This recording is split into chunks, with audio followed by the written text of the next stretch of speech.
You cannot remember what it felt like to need someone. You handle things. You show up.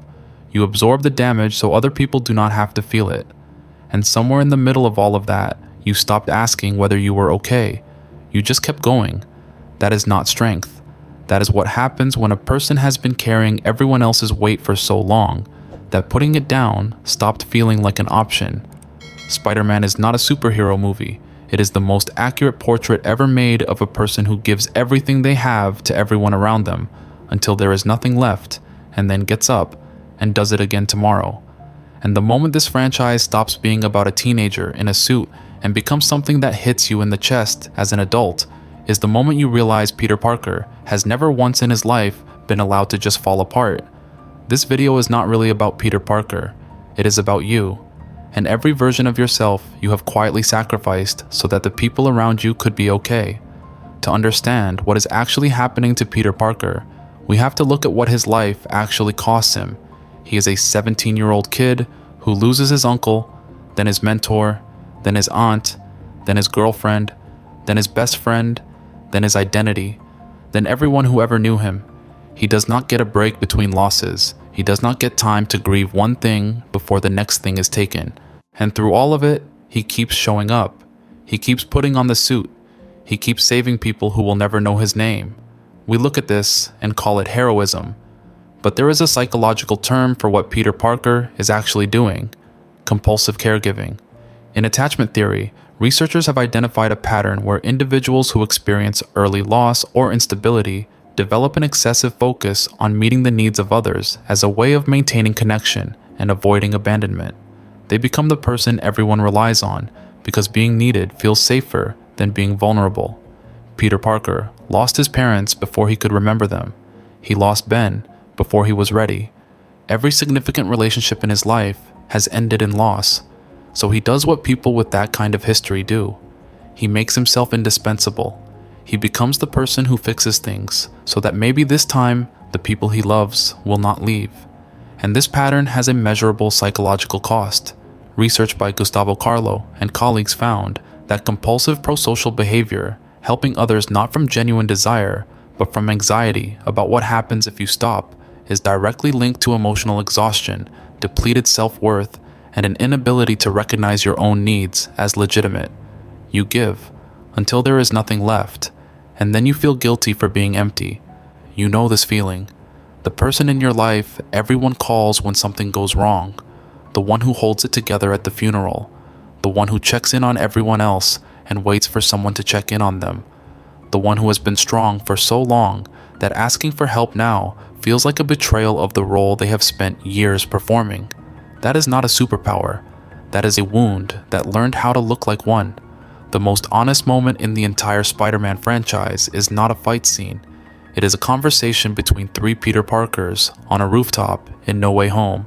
Andrew Garfield's Peter, the one who lost Gwen, sits with the other two and says something that most adults who have been carrying too much for too long will recognize in their bones.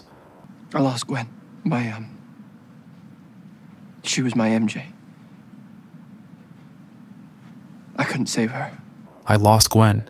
She was my MJ. I couldn't save her. I'm never going to be able to forgive myself for that.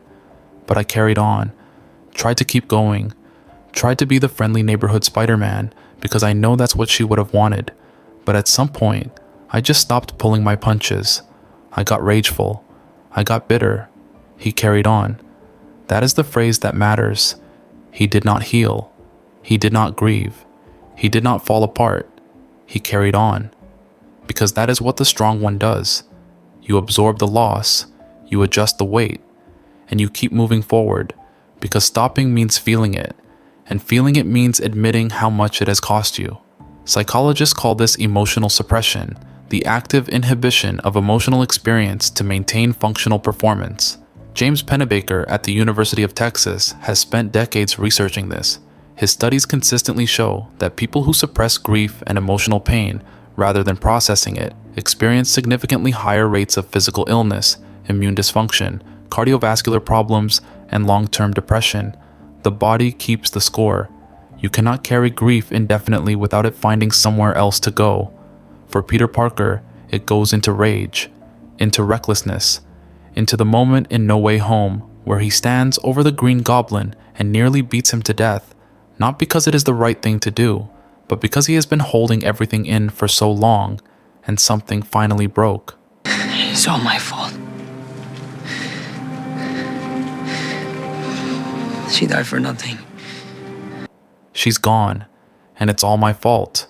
She died for nothing, so I'm gonna do what I should have done in the first place. That is not a villain moment. That is a person who never let themselves fall apart, finally falling apart.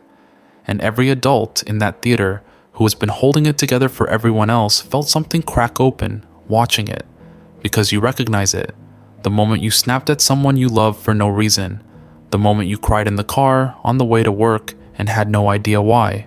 The moment your body just stopped cooperating and you realized you had been running on empty for longer than you can remember. That is not weakness. That is what happens when a person treats their own pain as something they do not have time for. Here is what nobody ever asks Peter Parker. How are you? Not how is the mission? Not how is the plan? Not can you fix this? How are you? Throughout the entire MCU trilogy, Peter is surrounded by people who love him. May, Happy, Tony, Ned, and MJ. And not one of them ever sits with him and asks what it is actually like to be him. They ask him to do things. They need him to fix things. They love him in the way that people love the person who holds everything together, but nobody treats him like someone who might need to be held. May says this with love. This is what we do. We help people. And it is also the sentence that seals his fate. Because when the person you love most in the world tells you that this is what you do, helping people becomes not just a choice, but an identity. Stopping feels like losing yourself.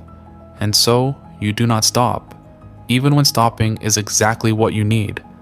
The ending of No Way Home is the most psychologically honest moment in the entire MCU.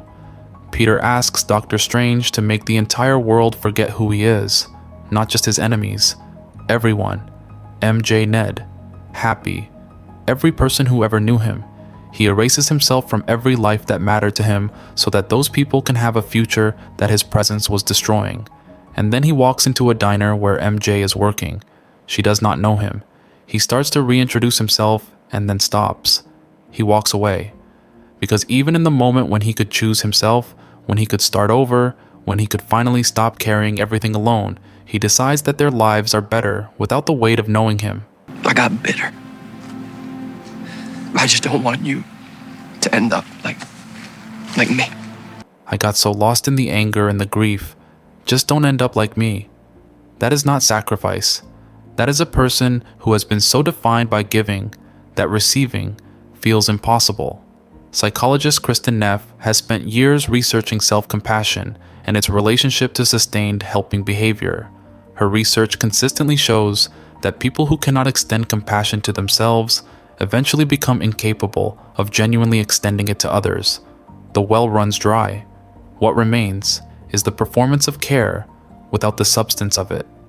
Peter Parker, at the end of No Way Home, is not a hero who chose others over himself. He is a person who no longer knows how to choose himself at all. And the reason that ending devastates adults is not because it is sad.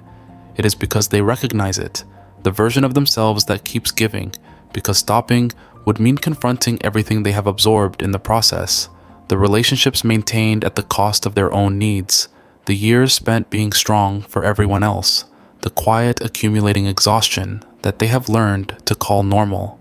Here is what this franchise does not tell you. There is no magic spell that lets you start over. There is no moment where the universe rewards you for how much you sacrificed.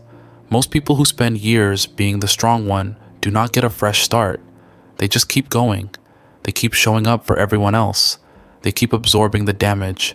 They keep telling themselves they are fine, because the alternative is admitting how long they have not been fine. And that conversation is one they do not know how to have. Peter Parker ends No Way Home completely alone. No suit, no friends, no family, no identity. Just a person who gave until there was nothing left. And the question this movie leaves you with is not whether Peter Parker will be okay.